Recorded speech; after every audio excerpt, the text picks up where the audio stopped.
building fans. Here we are, my next out-of-the-box build. This is King Kong. This is one of the AURORA kits re-releases. This version was actually re-released, I believe, by Polar Lights back in the, I don't know when it was. It was a long time ago. But I built it just a few years ago. And I'm very happy with what I did with it. And I made some interesting choices with it that I'm going to share with you. This was released a few years ago again by Atlantis with that glow-in-the-dark function that people really like. I usually don't build the things with the glow-in-the-dark. I usually just like to paint them and make them look what they should look like.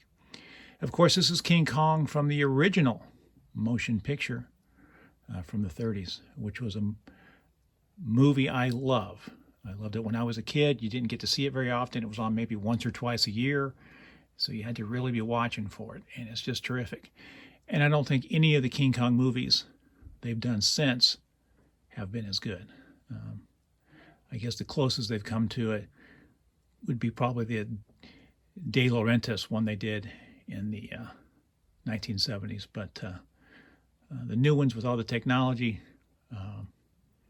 just doesn't have the charm. Of course, the original King Kong was stop motion, and of course you would look at it now and say, well, that doesn't look real.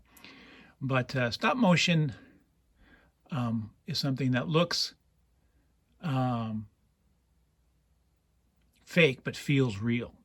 And what I noticed with the digital technology and all that, it's something that looks real but feels fake. And that's what I think about when I look at King Kong from the original. Yeah, you can tell there's different effects that are not up to what they are today, but it just looks better, the story's better, and it's just more interesting to me. So I did a lot of fun stuff with this one. I did a really nice job with it. The only thing I don't really like is right here, the girl in his hands. She wasn't very good, and I think I've seen some people online do some modifications on her that make it look better. So let's take a look at what we got here. As always, the thing that really sells these model kits is the face. You got to get that face right, and I really feel like I did. And my King Kong is brown, which I think makes it bring out the highlights really good. This is all spray paint and dry brush for the brown, and that's just, you know, cheap hobby shop acrylic paint to bring out the brown. The rest of it would probably have been spray painted. I did use some HO scale sand and rocks to highlight the base a little bit, and I'm very happy with that. So King Kong is a favorite. It's a terrific kit, and of course these go back to the AURORA kits from the 60s. I don't know when this kit was originally released, but it's just as great now as it was then. And I'm glad that they continue to re-release it. It's just such a terrific story and such a terrific creature. Of course, he's not really a monster. He's really a victim. If they had left him alone, he'd have been just fine. But man always has got to come in and take what they want, regardless of the repercussions. So I've seen people do all kinds of great things in dioramas with this kit, so you might go online and look some of those up. This is what I did, and I think it came out great, and I certainly hope you enjoy looking at it. So King Kong.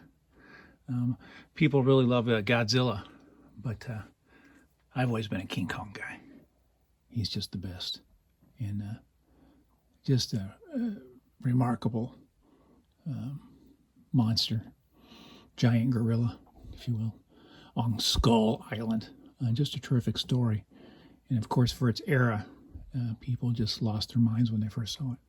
So there you go. King Kong. And if you like it, I'll continue showing some of my older kits that I put together. I just built this one a couple of years ago, and I'm very happy with it. But let me know if you want to see some more of my kits. As always, remember, model building is forever. Build some models. Let's get more young people involved in this hobby so the model kits won't be so expensive.